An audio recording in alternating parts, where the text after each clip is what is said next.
And welcome everyone to Small Biz Matters, the half-hour program where you work on your business rather than in it. My name is Alexi Boyd, your trusted host, lover of all things admin, and of course, radio expert. Well, I'm just going to position myself however I like today. It's going to be a beautiful day in Sydney. It's a wonderful, balmy 17. I don't know how hot it is, but it's hot. It's going to be hot today. So if you didn't put sunscreen on the kids, it's too late. So today we've got a really interesting show. I'm super excited to be joined by Steve Huey from iFlyFlat. Now, I have to say this is probably one of the most interesting businesses I've had on the program in the last couple of years. We all love our credit cards. There's no secret for many of us that we stick to this as a method of spending because of the points. But how many of us have actually sat down and even know what our points balance is, let alone how we can actually make the most of us? And of course, as a business, we think of our points, maybe if you're a sole trader, you say, well, those points belong to me. They're sort of my thing. They're my family thing. But can I make the most out of those points that I've got and even improve my point schemes that I'm using currently to fly flat, which is the concept behind Steve's business? There's been a lot of changes recently. I know, for example, ANZ have pulled their relationship with American Express.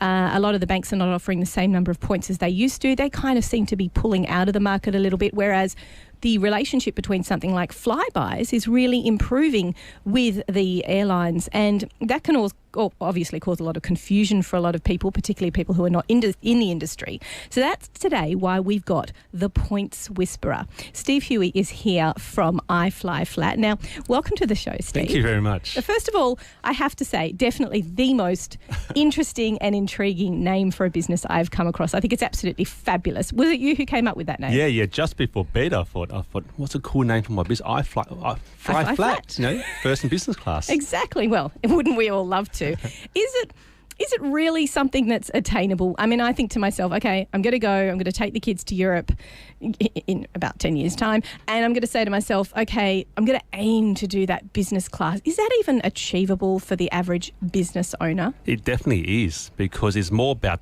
cutting wastage of points. Wastage of points. This sounds like a recycling show now. It's awesome. So tell me a little bit about your business journey, how you came to where you are now, and I guess what the progression has been in your lifetime to come to this fabulous new concept. Yeah, so I've been using points for probably over 10 years to fly, and I only really decided to turn into business about 6 years ago. And prior to that, I didn't know you could make it a business. But the thought of hearing more and more business owners spending a lot of money but not getting value. So when I first thought about the idea of iFlyFlat, I wasn't even thinking about business owners. I was just thinking about just people. And every time you go to Woolworths and Coles and you see someone pull out a debit card and you figure out, what a waste. You could be earning frequent flyer points for free if you had a credit card. So therefore, when I talk about cutting the waste, it's just about doing the same thing a little bit different and getting rewards. So I started to figure out that, well, if you had enough frequent flyer points, you could swap that for a ticket. So the trick is, how do you get so many frequent flyer points? So slowly my mind turned to, well, who spends more money? So when I was working at a bank, I can only spend as much as I will earn. And it's counterintuitive because you're not even supposed to be spending money. You're supposed to be saving money. So the way to get credit card points, you got to spend money on credit cards. So therefore I turned to business and I thought, well, you guys are spending money every day. And the more you spend, the bigger your business grows. So therefore, why not get these points? So it was really a side benefit I worked out that you could get value from. That's right. And it sounds like you've got basically a way where you've really heavily researched this and worked the system. Yeah, there is so many gems. And the beauty is actually all in the fine print. You know, when you join a program, a credit card or frequent flyer, they give you 16 pages. It's actually all in there. Wait, you're telling me I've got to read those 5 prints? Because I barely even read it for my home loan application when I sign that. Well, yeah. Wow. So each program, I guess, is a little bit different, and that's where your expertise comes in with iFlyFlat in terms of you're giving your customers that knowledge and that expertise when you hand it over. Would that be right? Yeah, I actually see a bit of a challenge because every single program has good and bad bits. So in what I do is we try to cherry pick all the good bits and then let you use them rather than be stuck with the bad bits as well. Now, I'm going to put my bookkeeping hat on here and just say, in a way, to be devil's advocate, isn't this a way of encouraging people to buy everything on credit when they can't necessarily afford it? I presume when you're talking to people about this, they go, well, you still got to work within your limitations. You can't get a credit card with $30,000 limit and just spend it up when you can't actually afford it. Oh, yeah, definitely. This is all about paying your credit card in full every month and not paying 1 cent of interest. Because you don't want to pay for these points, do you? Oh, no. As soon as you pay interest, the whole game is ruined. So the magic is the money that you're spending anyway, rather than pay by check or EFT, pay that by card and make sure you pay your card off and you get these reward points for free or very cheap. Is it largely because at the beginning of the show I was mentioning how the landscape has changed with the banks and their relationship with the frequent flyer programs? Who did that? Was that the banks? Was that the regulatory agencies? Was it the airlines? I mean, who kind of cut that off at the knees? Yeah, so the RBA had some reforms where they wanted to reduce the interchange rate. So this is getting technical. This is the rates the banks charge the banks. So if you use a credit card at merchant, they charge each other. So the RBA wanted to reduce that rate to a lower rate in order to reduce the total cost. But what's happened is that actually the banks have made the first move. They've made a move to reduce rewards in anticipation for this. And what we've seen is reduce rewards now, but we haven't really seen that much reduce merchant fees. That's the plan. It should come down and become cheaper to use credit cards to pay. But that's what the RBA is aiming for, is to try and reduce those credit card interest rates. And I guess frequent flyer points are a cost to the banks, aren't they? That's right. So they buy them from Qantas. So I guess the way it goes is Qantas frequent flyer program at the moment is actually the most valuable part of Qantas itself. I've heard that that's the only thing holding up the business, basically. Yeah, because it makes a really certain income in a way, because it sells points. So it sells points for, say, 1.5 cents for a number. So the banks, when you use your credit card and when you get points, the banks go buy them from Qantas. So Qantas makes money. Yes. The banks then buy them, give you the points. Yeah. And then it sort of sees what you do with them. And they're providing the incentive with which that you can and try and keep you on as a customer, because they're using that as an incentive, sort of a carrot on the stick. So the merchant fee that you pay as a business owner when you accept credit card, that fee pays for the points. So if you're a shopkeeper that chooses to charge no surcharge, that's great. That means your customer are getting points for free. Or if you're on the other side, if you're paying your suppliers and they choose no surcharge or low surcharge, then you're getting the points for free. Yeah, so it's all about trying to balance up what you're paying for that credit card usage with what you get for the points. So the points are in the fine print. What you can get for each dollar that you spend, you need to research and find out what the best value is. I'm just talking about banks right now. And then to offset that, you need to make sure you pay off your credit card in full each month so that you're not paying interest, which is essentially paying for your points. And then avoid paying any sort of credit card surcharges when you use it. So that you can do that. What about another way I guess we pay for our points is through the annual membership fee. Is that another thing that people should be checking in the fine print to make sure they're not being hit with really high fees? Not so much. Generally, fees are anything between $100 to $400. I guess a $400 in the high side, but that's generally for more of a platinum card where you get benefits rolling out of that, additional points. So we find our clients don't care about annual fees, because the points that they generate and the value from that, it's like tens of thousands of dollars. So a $500 annual fee, it just doesn't matter. Yeah, it's about weighing it up. It's almost as though you've got to work it as if it's another bank account. Yeah, it's a bit like looking at one side of the ledger. Talking accounting this is a cost side. How much does it cost you to get these points? Yeah. And on our side, it's like, with those points, what can you get out of it? If you can get more value than the cost, then that's just like buy low, sell high. Yeah, that's exactly right. So I think that's a very interesting concept, is that I guess when I first started using points and accumulating them, I used the credit card as a main point of contact with the point system. And then I just accumulate. Should I ever worry about the fact that those points might disappear? Is there something in place that means that those points belong to me and they can't be whittled away? Because I think that happened a few years ago, didn't it? Where at one point they were sort of starting to diminish, but they're not allowed to diminish them anymore. Is that right? No. So programs make changes maybe every 3 to 5 years or so. Oh, well, Ansett make a complete change. Big change. Qantas makes, so Qantas and Virgin, everyone makes a change every 3 to 5 years or so, and they make it in different ways. So the points technically have no value. So if you're looking at terms and conditions, they say they have no monetary value, which means that tomorrow, if they decide to turn it off, they can turn it off. Is that like Bitcoin? Bitcoin technically doesn't have a value, and if we turn that off, maybe the whole world's economy might fall over a little bit. Yeah. But it's an intrinsic part of the banking and airline economy now, I guess. It is. And no one would turn it off because that means that they lose a whole heap of customers. And they'll only do that at the very last minute. But the whole idea about points is you can actually keep them for different airlines have different rules.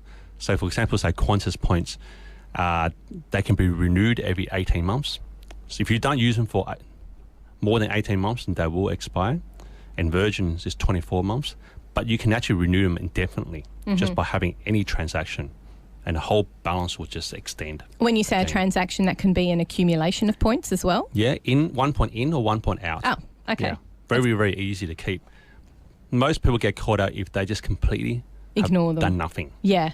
So I think that's what I've done with Qantas because I don't fly with Qantas anymore. So there might be some points that have just disappeared. 18 months, So sometimes kids' accounts, so you take your kids for a holiday and they've got their own frequent flyer account, you should transfer them to yourself because otherwise if they haven't flown for 18 months and unlikely they'll have any point in or out, their points will expire. Oh, okay. And there is that whole family pooling thing now as well. So that's great. We've sort of established what the relationship is between us and the banks and the airlines. Now, talk me through Flybuys because that it's a bit voodoo for me. I understand that when I swipe my card, even as a business at the checkout, they are monitoring every single thing I do, possibly to the point of and executing everything 1984 stuff. Yep, that's fine. And I'm okay with that because I don't mind being told when the special offers are coming up and getting, points. And what's that relationship with the airlines? Is it similar to a bank? They've just got an incentive program, Coles buy in, if whoever it is buys into it, and then they buy the points? That's right, yeah. So Coles will buy the points from, in this case, Flybuys is with Virgin. Yep. So but you actually have a choice with Flybuys. You can earn your Flybuys points first. Yes. Choose to redeem them back for gift vouchers or products, or you can convert them to frequent flyer points. Right. The whole idea is just make it more attractive because Coles wants you to swipe your card. They want that data. Yeah, they want the data. They're paying you for that data. Can I just go completely off tangent here? Because I understand, I've read somewhere a couple of years ago that the amount of data they have, there is so much that there's literally not the algorithms for them to be able to read it yet. Do you think that's coming with quantum physics and computing? Or do you think that there will be such a huge amount of data that they've got on us that they can't possibly filter through it all and really make sense of it? Yeah, well, they're probably not interested in you and your own data. It's more about adding them up into a group of people and seeing how they behave. Demographically. Yeah. So there's companies whose sole jobs are to look at this data, and I think they know more about you than you know, but they don't want to share that with you because they might scare you. Ah, yes. So it's not in their interest to let you know that they're they don't want to freak you out. Us. Exactly. Yes. They can probably predict what your next purchase is going to buy. Yeah. And then they do it via sales. Yeah. But you'd be amazed how accurate they are. Exactly. Oh, yeah. I'm sure that would frighten me. It's a bit like Facebook when they throw ads at you because you've been talking in the background about something. It's a bit disturbing in that way. So that's a fascinating understanding of where we're at. Now, I'm going to ask you the $1 million question. Yep. I'm standing at the checkout. I've got my Flybuys card. I've got a choice of 5 cards in front of me because I'm one of those twits who has too many credit cards. But I do pay them off all on time. What do I pull out? I mean, what is going to give me the best benefit for my points? Is it really a matter of, okay, I have to go home and I have to read through those programs? Do I look at the CanStar Money Magazine Gold Star to see who's got the best award program? Because I know Westpac's been doing that for the last few years and that's kind of skewed me towards Westpac. Yep. I mean, I'm coming from a I know nothing point of view. How do we educate ourselves to better our use of points as a business and as an individual? Great question, I think. There's actually 3 steps to it. So, but don't do this at the checkout because the guy behind you will be annoyed. You got to do this ahead of time. Yeah, or the computer behind me. Yeah. So, number 1 is actually to think about where is it that you want to go. So, in terms of your travel, so whether you want to go to Fiji or whether we're going to Melbourne, then because For example, going to Fiji, either Qantas or Virgin would be better value than each other. So you picked one airline, say it's Qantas that you want to go for, and then you want to try and earn as many Qantas points as possible. Right. Or as many Virgin points as possible. Then you use the credit cards that earn those points. Let me take an example. Maybe say Melbourne. So Melbourne, Qantas is 16,000 points return. Yep. Plus about $60 in taxes. Yep. Virgin's about 10,000 points each way, 20,000 points, but the taxes are lower. So when you come to the checkout, you got to work out which points you want first. Right, okay. And then pick up the card. And then the second part is actually some cards earn more points than others for the same dollar. So you might pick up a Visa card and you're probably only earning half a point per dollar. Mm-hmm. You get a normal Amex card, you can get 1 point per dollar. But I'm going to be charged more with the interest rate for that. But you're not paying interest. Oh, no. I mean, I might get hit with a surcharge, but not at the shopping centre. They don't charge you surcharge. Right, yes. So for every dollar you spend, you want to get as many points as you can. And there's actually an Amex card to get you triple points per dollar at supermarkets. But I got to pay $400 a year for that one's actually $199 for that example. Yeah. But so the magic is for every dollar, if you can get triple points versus half, imagine how much faster you'll be flying. So I guess what you're saying is when you're planning this out, much like you would your saving up for, a trip, or you're saving up to do something interesting or fascinating with the family, you think of the end goal. Yeah, end goal. So you think of, okay, I'm going to start off slow. I'm going to start off by saying I want to have enough points to fly to Melbourne. Flat, of course. I fly flat. Business class, for example. Hang on, why would you want to fly flat to Melbourne for like 45 minutes in the air? Okay, down. Okay, up.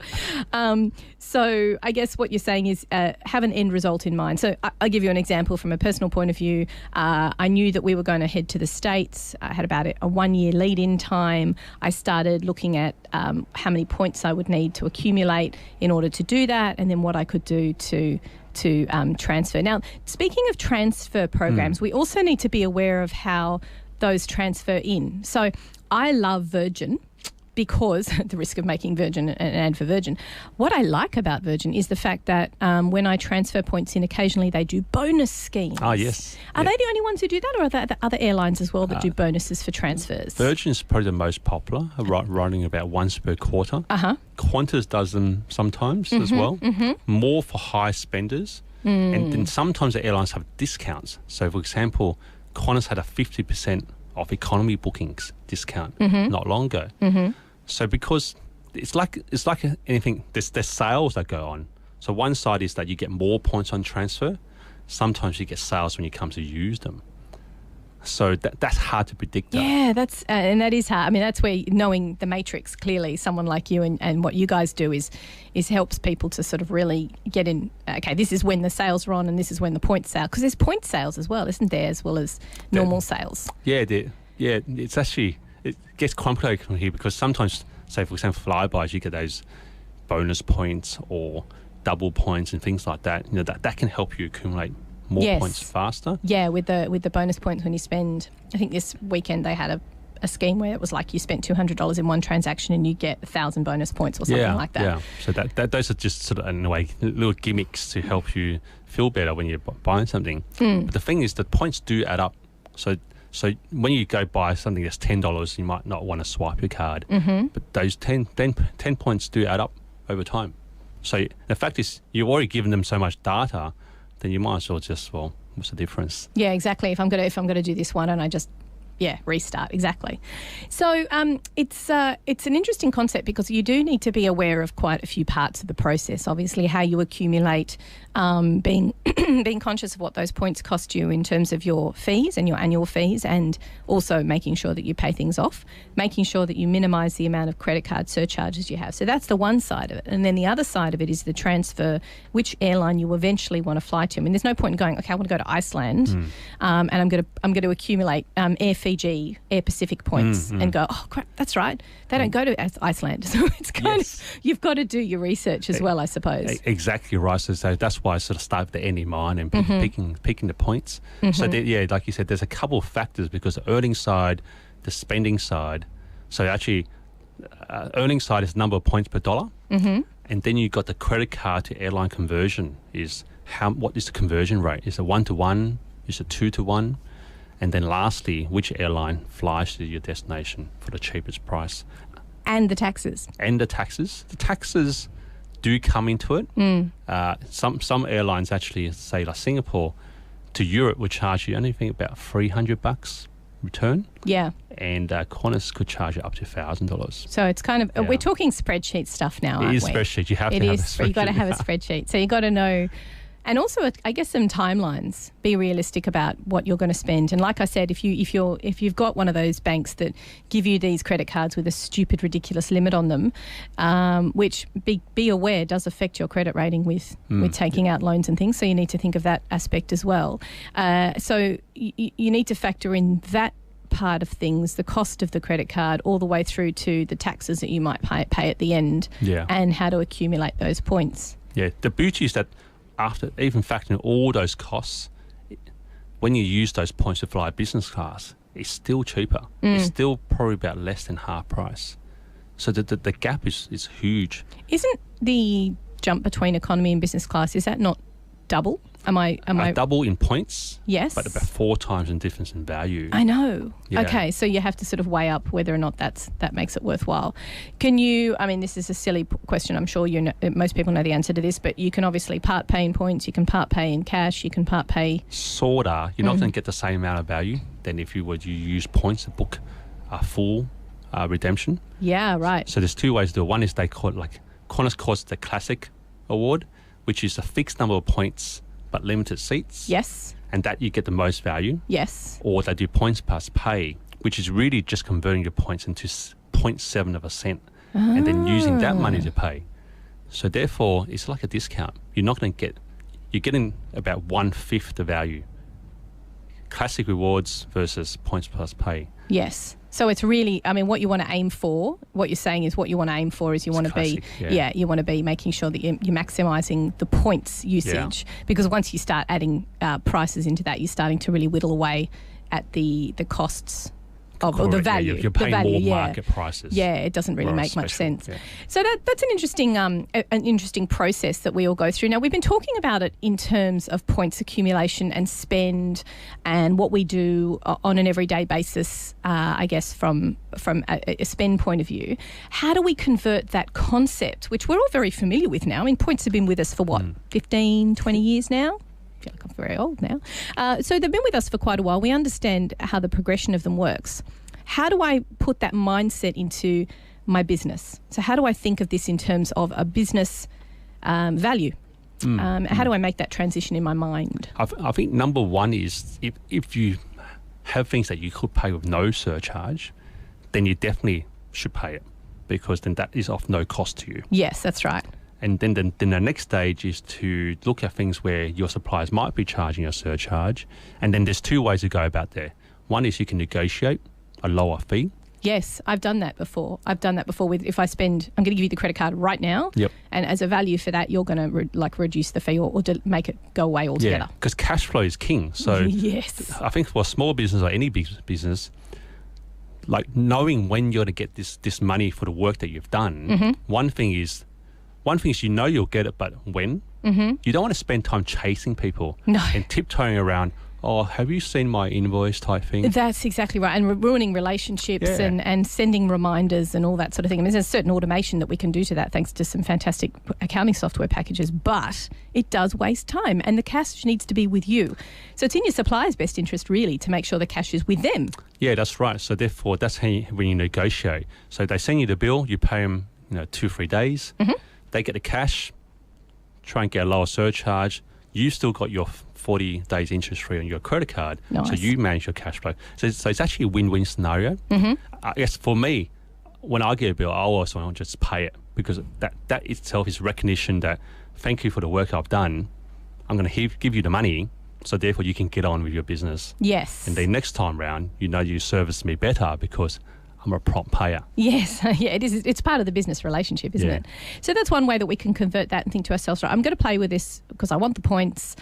You're going to take the money from me faster and not charge me for that, for the points usage and for the fact that I'm using a credit card, because you're going to get the money into your account faster. Yep. So it works out well for everyone. There is a little bit of, I think with small business in particular, there's quite a bit of, well, I don't want to be charged by the bank, so I'm going to push it on to my customers. But I guess if we want cash flow to improve, then we need to kind of get over that a little bit. Yeah, that too. And then the third one is that even if you do have to pay a surcharge, then the magic is then that's when you work out how many points you need. So, for example, if you need 200,000 points to make your trip and paying all your things with no surcharge is only going to get you 150,000 points, well, then the last 50,000 points you need, you might be okay to pay a higher fee for that because on average, your whole trip's still going to be cheaper. Yes. A lot cheaper. Yeah, and I guess that's what you do. You start from the end. You work out what that would actually cost you.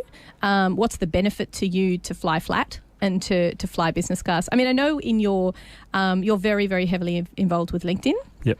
Which is fantastic. You really work that. And I would encourage everyone to check out Steve on LinkedIn because he's a very good example of someone who, I guess, another system that you work very well and really works those connections particularly well as well. Some fantastic video content you've got. And Steve, I'm just holding you up as an example to small businesses out there to say this is how you can build your profile using a program like LinkedIn. So congratulations, you do that very well. But I noticed in a lot of your videos you talk about actually refusing to fly anything but business class, which... Is it because you've worked the system so well that you can, or because you've made friends with all the airlines and you get on there and you do a video about their wonderful business class and they know that it's gonna feature prominently in your social media content? It's definitely the first one. Oh. We don't get much freebies from the airlines. Why am I not surprised by that? They're kind of like a bank, aren't they? Yeah. So we get some PR stuff, but there's no free flights. So you might get like an extra little pack for the overnight bag that you get with Virgin with extra, I think headphones. on board they don't even know who you are. Yeah, so, right.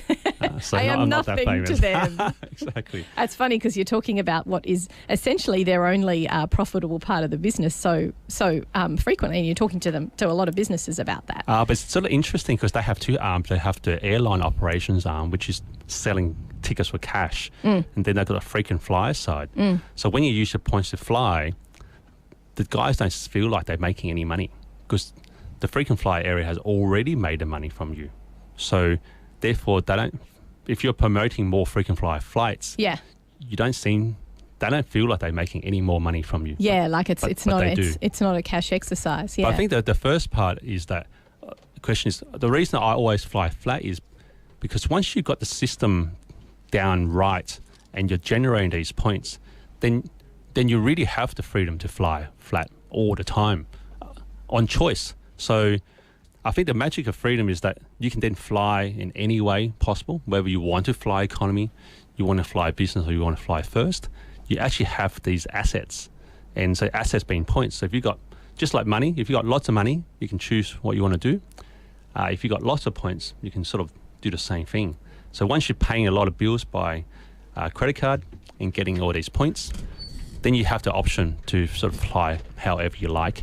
And I guess for me, my business is flying flat, so why will I fly economy? Why would I do anything other than that? That's right. So we're talking about the points system and how to make the most of it as a business. And just before the traffic break there, we were talking about why it's important to understand the system, know where you are spending your money in order to pay for your points, because you don't want to be not paying off the credit card in full.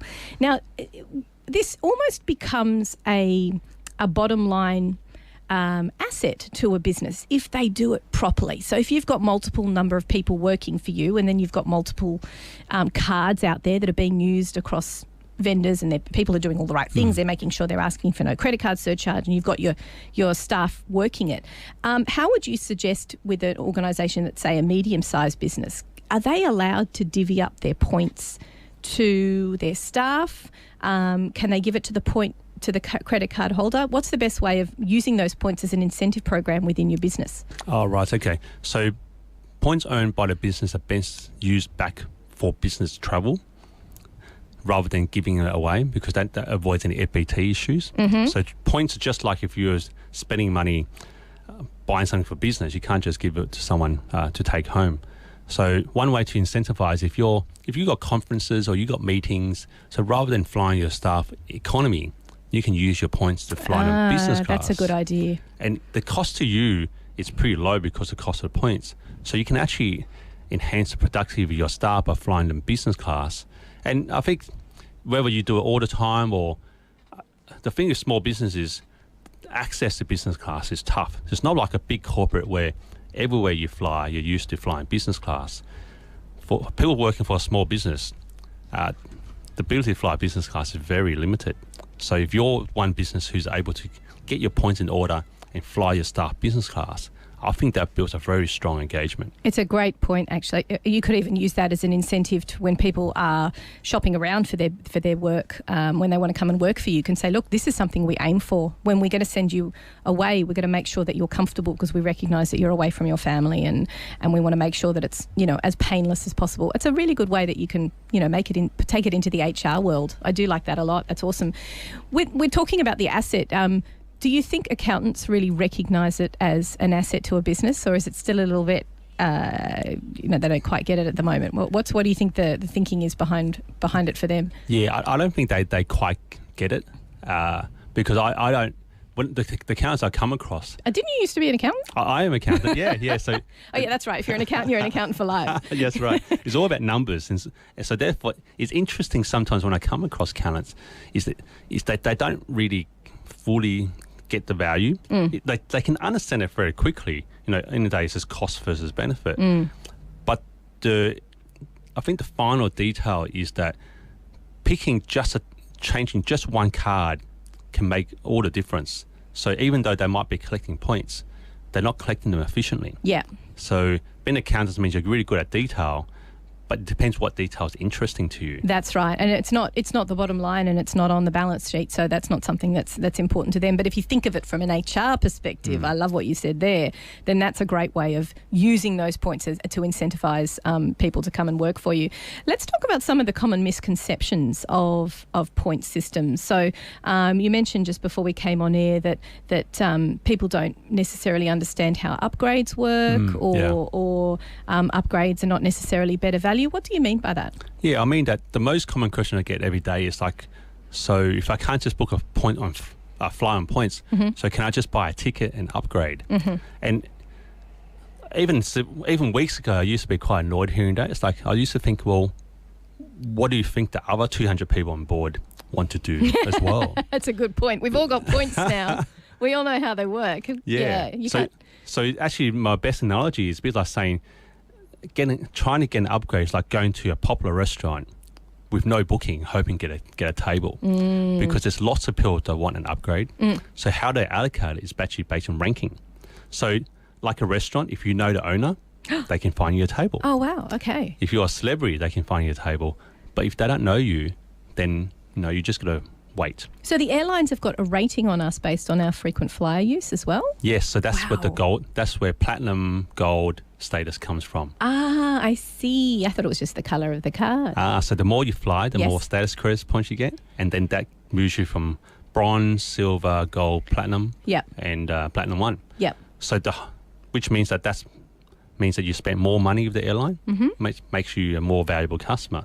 So when it comes time to allocating upgrades, if there's only 5 seats available, but 10 people have requested, well, the most valuable 5 people will get the seats. How do you request it? Is it when you go up to the desk and you go, "Can I be upgraded?" I mean, when does that happen? You can do it online. So the best way is once you've booked your economy ticket, and you can just go online and click the upgrade button, and that's just a request. Yes. That's not actually an upgrade. Please, yes. And then you'll know about 24 or 48 hours prior to travel with any seats and whether they allocate it to you. Depending on your ranking and what level you've got. Because I got upgraded to Virgin Silver for a couple of months. I think I was meant to be testing the program. I didn't really see any benefit in it, probably because I wasn't flying frequently and therefore not really understanding what the benefits were. But that was their way of sort of giving me a little bit of a taster of what the opportunities were if I wanted them, right? Yeah, so silver doesn't really get you much. Gold is where you start getting lounge access and priority sort of check-in. Yeah, it's like the golden ticket in Willy Wonka, isn't it? Yeah, that's right. Silver... I think silver's a recognition that, oh, well, thanks for flying with us. At least you're not one of those other guys who've never flown with us. Yeah, no, and then I got downgraded again because I didn't do anything with it. And another misconception, of course, is airline points are all the same. They're not, are they? Different airlines work differently. Very, very different. So different airlines, they fly to different destinations. That's a good point. As I said, you can't take Air New Caledonia to Alaska. That's right. They also have these different partnerships. So Qantas is part of One World, which is Cathay, British Airways, American Airlines, Emirates. Emirates is a partner. And then Virgin partners are Singapore and Delta. And what used to be the Star Alliance, I might add. Star Alliance still exists. What? That's just no Ansett. No Ansett. No Australian domestic airline is past Star. Gotcha. But they have these partnerships. So the thing is that you can use one set of points to fly another airline. But most of the time, it's actually better to use that other airline's points to fly. Oh, okay. So you're not losing value. Okay, because once you start transferring them across, the partner program will actually lose value. Yeah. That's a really good point, actually. So I guess it comes back to what you were saying before about thinking about what the end game is. What are you hoping to do with these? And then work backwards from there and understand, okay, well, this is what I need to have as a pool for the number of points that I need to achieve that. And this is the ways in which that I can do it as best as I can. But it's not about filling your wallet with as many credit cards as humanly possible. Yeah, no. Some people love that because then if they know what to, like, they go to supermarkets, they use this card, they go to a petrol station. Who's got the time to do that? But seriously. That's only if you have a real interest in it. If you don't have a real interest, then this is, and I can understand by talking through it, this is really gobbledygook because you go, this seems too complicated. But I guess the advice is just to keep it simple is everyone needs an Amex and everyone needs a Visa MasterCard. And then you just try and use the Amex wherever you can. Because a lot of people will say to me, I can't use my Amex. But the thing is, you're earning like double or triple the points of a Visa. So you have to shop 3 times as much on your Visa, on your Amex. So you might as well worth trying. That sounds to me like the top tip that you're giving our listeners today here on Small Biz Matters.